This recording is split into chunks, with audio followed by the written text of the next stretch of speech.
Hello, my name is Helen and I'm currently training to be an occupational therapist, providing support to people with health and social care needs. As an occupational therapist, it will be important to promote and protect the rights of the individuals I support. You may have seen my earlier video where I explained what we mean by safeguarding, and I am now going to run through what you can expect if you do need to raise a safeguarding concern.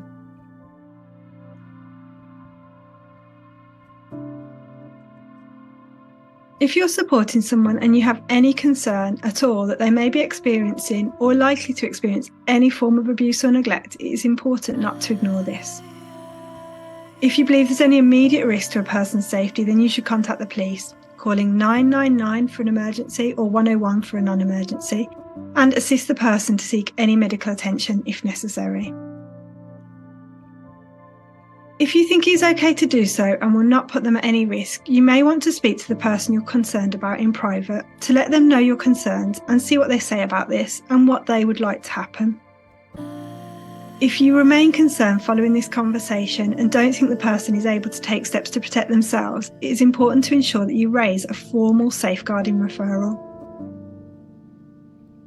Even if you're unsure, you should still raise it so it can be looked at by a safeguarding officer and it can be decided whether any further investigation or action is needed.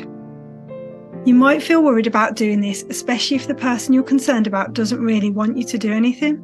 But it is important so that they can be helped to be able to keep themselves safe and well. You can provide reassurance that the focus of safeguarding is to work with them to see how things can be improved in the way that works best for them and gives them choice and control. You make a safeguarding referral by contacting the local authority for the area where the person is currently living. It's usually best to make the referral in writing so that you can make sure you include all the information and so it's treated in the correct way as a safeguarding concern, meaning the local authority will follow the actions set out in its safeguarding policy. The chatbot has a template letter that can help you to do this quickly and easily, which can be downloaded from the resources section. We recommend sending a letter, but the local authority may also have an online form you can fill out on their website, or you can call them and ask to be put through to an adult safeguarding officer, or ask to speak to the person's social worker if they have one. If you think that your referral needs to be looked at urgently and it's out of normal office hours, then there should be out-of-hours contact details available on the website or from the normal telephone lines.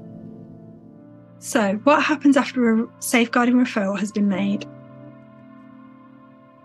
So once a referral has been made, the local authority will usually contact you to get any further information and to let you know what they intend to do next, which should be to open a safeguarding inquiry. It's important to note that usually a local authority will be under a legal duty to make inquiries. This is the case wherever there is information provided, which means it's reasonable to suspect that a person with care and support needs is at any risk of neglect or abuse from which they may not be able to protect themselves. If the local authority decides not to investigate, they should provide a reason for this decision, and you can then consider whether this needs to be challenged. The inquiries by the local authority, which they can ask others to carry out for them if appropriate, are to get whatever further information or evidence is necessary to decide whether any further action needs to be taken to safeguard the person. Depending on the issues that have been raised, this could just be a conversation with the person you're concerned for, and this should usually always be what happens first, unless it could put their safety at risk. But right through to obtaining the involvement of a range of professionals in considering the situation and any plan or actions that may be needed. Throughout the safeguarding process, there should always remain a focus on ensuring as much involvement, choice and control for the person for whom the safeguarding concern has been raised as possible, whilst taking any steps to improve things for them. Local authorities should involve any carers in safeguarding inquiries wherever appropriate, as well as an advocate for the person thought to be at risk if they need support to be properly involved. Once all the information has been obtained, the local authority needs to decide whether any further actions are necessary, and if so, they should ensure a protection plan is drawn up. The local authority will have a safeguarding policy, usually available on their website, that you can have a look at to see what you can expect to happen through each stage of the safeguarding process. We should now look at what you should do if you're unhappy with the response to your referral. The local authority has legal duties, which mean they must act to protect people who have needs for care and support from abuse or neglect if, due to their care and support needs, they're unable to protect themselves. If concerns are raised that mean it is reasonable to suspect that such a person may be at risk, the local authority has a duty to take steps to ensure this is appropriately investigated and then to decide what, if any, further action is needed. If it's decided no further action needs to be taken, detailed reasons of how this decision was made should be made available. It's important to be aware that the local authority should not just dismiss concerns simply on the basis that the person at risk is able to make their own decisions about the matters concerned or because they're unwilling to accept any support.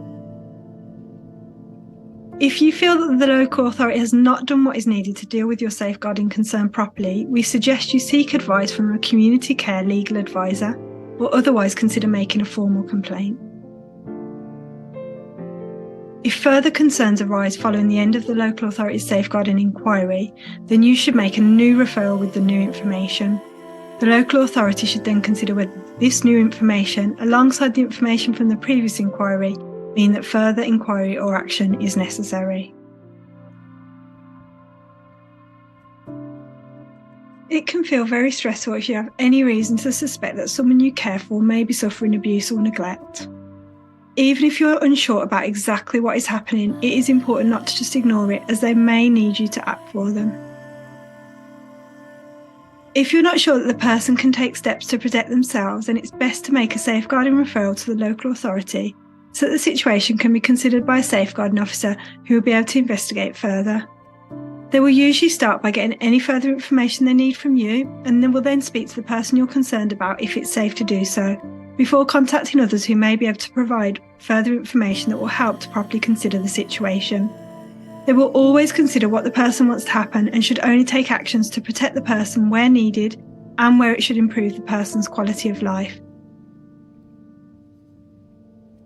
And remember, you can get help to make a referral from our chatbot.